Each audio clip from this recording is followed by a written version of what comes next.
Dear viewers, इस topic को अंग्रेजी में देखने के लिए देखिए हमारा इंग्लिश यूट्यूब चैनल। दृष्टि इसके टू द पॉइंट प्रोग्राम में आपका स्वागत है। आज का हमारा विषय है राजद्रोह कानून या सेडिशन लॉ। चलिए जानते हैं कि ये चर्चा में क्यों है। हाल ही में भारत के विधि आयोग ने सिफारिश की है कि राजद्रोह कानून के प्रावधान को बरकरार रखा जाए। चलिए अब जानते हैं कि राजद्रोह कानून क्या है। तो राजद्रोह भारत में कानून द्वारा स्थापित सरकार के प्रति घृणा या अवमानना लाने या उसके खिलाफ असंतोष या प्रतिरोध को उकसाने के किसी भी कार्य या प्रयास को संदर्भित करता है।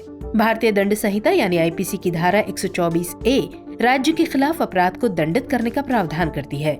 124A के तहत राजद्रोह गैर जमानती अपराध है। दोष सिद्धि पर व्यक्ति को आजीवन कारावास और जुर्माना या 3 साल तक कारावास और जुर्माना या सिर्फ जुर्माने से दंडित किया जा सकता है। इस कानून के तहत आरोपित व्यक्ति सरकारी नौकरी के लिए आवेदन नहीं कर सकता है और उसे बिना पासपोर्ट के रहना पड़ता है।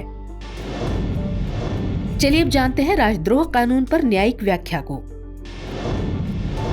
तो 1962 में सुप्रीम कोर्ट ने केदारनाथ सिंह बनाम बिहार राज्य में आईपीसी की धारा 124A की संवैधानिक वैधता को बरकरार रखा। हालांकि अदालत ने इसके दुरुपयोग की गुंजाइश को सीमित करने का प्रयास किया। अदालत ने कहा कि जब तक हिंसा के लिए उकसाने का आह्वान न किया जाए तब तक सरकार की आलोचना को देशद्रोह नहीं कहा जा सकता। बलवंत सिंह बनाम पंजाब राज्य 1995 मामले में सुप्रीम कोर्ट ने कहा कि केवल नारे लगाना देशद्रोह की श्रेणी में नहीं आता है। चलिए अब नजर डालते हैं विधि आयोग की हालिया सिफारिश पर। राजद्रोह कानून के प्रावधान में हिंसा भड़काने या सार्वजनिक अव्यवस्था पैदा करने की प्रवृत्ति के साथ वाक्यांश जोड़ा जाना चाहिए। इस कानून में मौजूदा विषमता को दूर करने हेतु राजद्रोह के लिए कारावास बढ़ाया जाना चाहिए। वर्तमान में राजद्रोह कानून की धारा 124A में 3 साल तक की जेल या आजीवन कारावास का प्रावधान है। विधि आयोग की रिपोर्ट में जेल की अवधि को बढ़ाकर 7 साल या आजीवन कारावास करने का प्रस्ताव है।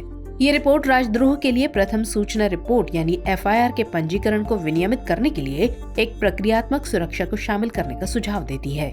इसके मुताबिक प्राथमिकी तब तक दर्ज नहीं की जाएगी जब तक कि एक पुलिस अधिकारी, विशेष रूप से इंस्पेक्टर या उच्च रैंक के अधिकारी, प्रारंभिक जांच नहीं करता है। चलिए अब टॉपिक से रिलेटेड आज का अभ्यास प्रश्न देखते हैं। राजद्रोह कानून के संबंध में निम्नलिखित कथनों पर विचार कीजिए। पहला कथन, भारतीय दंड संहिता की धारा 124A राज्य के खिलाफ अपराध को दंडित करती है। कथन 2, 124A के तहत राजद्रोह एक गैर जमानती अपराध है। और कथन 3, दोष सिद्धि पर व्यक्ति को आजीवन कारावास और जुर्माना या 3 साल तक कारावास और जुर्माना या सिर्फ जुर्माने से दंडित किया जा सकता है। आपको बताना है कि इनमें से कितने कथन सही हैं। ऑप्शन है A केवल 1, B केवल 2, C सभी 3 या फिर D कोई नहीं। तो सवाल का जवाब कमेंट सेक्शन में देना मत भूलिएगा। मुलाकात होगी अगले एपिसोड में किसी और खास विषय के साथ। तब तक के लिए जय हिंद।